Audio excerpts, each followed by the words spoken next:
How many 5-year-olds we could take in a fight? How many 5-year-olds could you take on in a fight? How many 5-year-olds could you fight at one time? I'm gonna fuck up 100 5-year-olds. 100 5-year-olds charge you? 100. These motherfuckers are like 3'7", alright? They're small as fuck. I'm gonna just be kicking bitches. So you could easily take out one kid per hit, and weapons make that easier. So dual-wielding shoes, like 100. Well, I could take them all, every last single one of them, because I'm a dad. Just tell them we're going to Chuck E. Cheese. Hey human, if you clicked on this video, you most likely like the idea of hurting children. That, or you're extremely bored. In any case, today we're going to be analyzing and imagining a real variation of this scenario. When we see this question, how many 5-year-olds can you take in a fight? It's easy just to blurt out a random number, but there's so much more to the question within this scenario. So first we need to write some form of rules.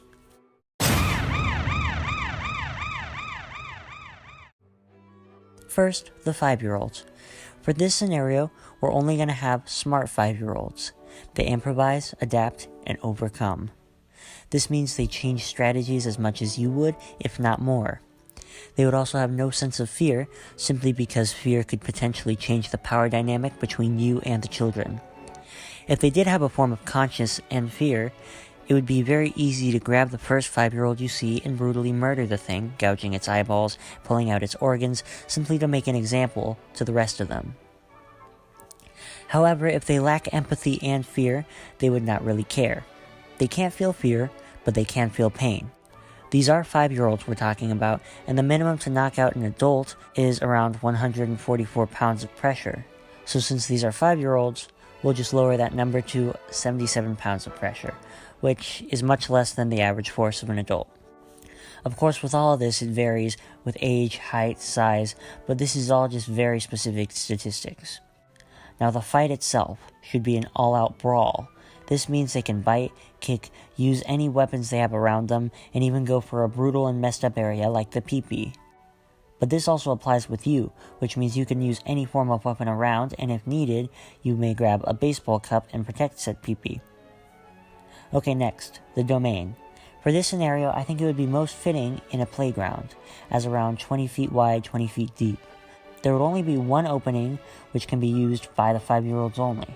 This is simply because we aren't trying to escape, but instead survive with our life.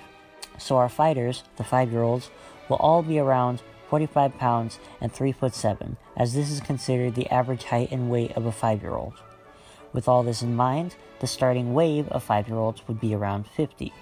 Now we can think about this in a Call of Duty zombie type of sense, where we start off with one round, and as time progresses, the kids get smarter, and more come in each time.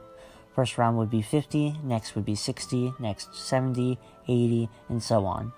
Once you passed 100, it would go by 25s, so 125, 150, 175, 200. If you somehow managed to go through all of those kids, which I highly doubt you would, it would go through to 50s, as in each round, an added 50 would come in. But we're getting ahead of ourselves. This arena that we're fighting in will be dome-shaped. Around that cage will be thousands of 5-year-olds watching your every move. So each time you succeed, the next batch follows your movements and learns from the mistakes of the last round. Now with all this in mind, I think the chances of success very much depends on your own willpower. How willing are you to kill these kids in the first place? What are you even getting out of it? Well, we can add some stakes, not that kind, to make this a bit more important. Let's say if you get to round 10, you get $5 million. At that point, you could decide to leave or keep playing. Round 15 would give you an extra 10 million, so 15 overall. And round 20 would give you another 15, which means you would end up with 30 million if you got to 20. Now when you see these numbers and statistics, you'd imagine an extra 5 rounds couldn't be that bad, but you'd be sorely mistaken. By round 10, you would have already gone through exactly 1,100 5-year-olds. Here's an analogy from Bug's Life to get you thinking. Yeah, it was just one ant. One ant. Yeah, you're right. It's just one ant.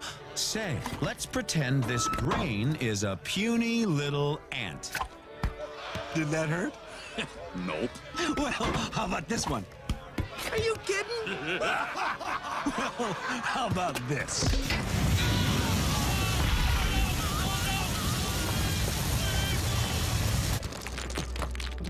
You let one ant stand up to us, then they all might stand up. Those puny little ants outnumber us 100 to 1. And if they ever figure that out, there goes our way of life. Okay, so maybe after 50 kids you could be okay, but it'll get hard real quick, especially considering most people's diets.